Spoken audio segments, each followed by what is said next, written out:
Taoiseach, Taoiseach, Taoiseach. Oh, good morning. It wasn't a full Zelensky, but President Trump hosted a European leader in the Oval Office yesterday, taking some time to berate his country. Ireland's Taoiseach Michael Martin, the Prime Minister, came to the U.S. for the traditional exchange of gifts for St. Patrick's Day. The Irish leaders also always bring a bowl of shamrocks. It's a nod to how many Americans of Irish descent there are, including Joe Biden, who often reminded us of that, than there are Irish people in the homeland.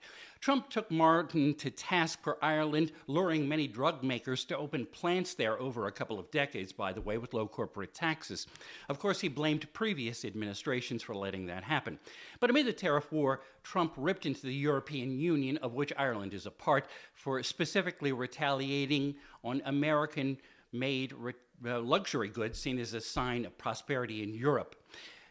Quote, they are doing perhaps what they should be doing for the European Union, but it does create ill will, end quote.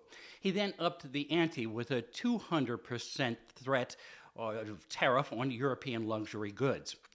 Somehow both managed to laugh through it all. The president keeps pointing to April 2nd, when the U.S. is supposed to have a list of reciprocal tariffs drawn up on every country that would charge imports from every country the same level of tariff as it charges imports from the U.S.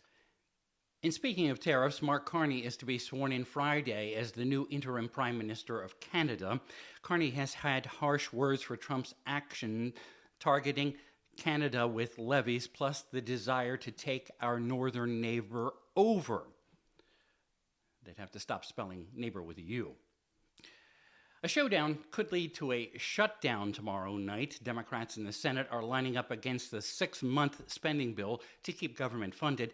The House barely approved 2 days ago. It would require 60 votes in the Senate. Quote, Republicans do not have the votes in the Senate, declared a confident Minority Leader Chuck Schumer.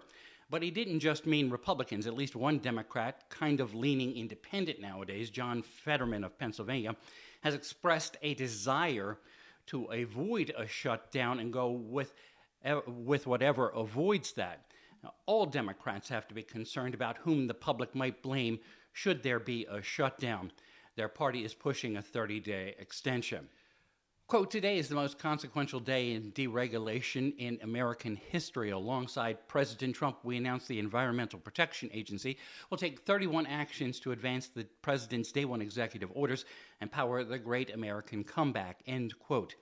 That's what EPA Administrator Lee Zeldin said of his agencies looking to roll back a number of air and water quality regulations, especially to spur coal, oil, and gas production here in the U.S.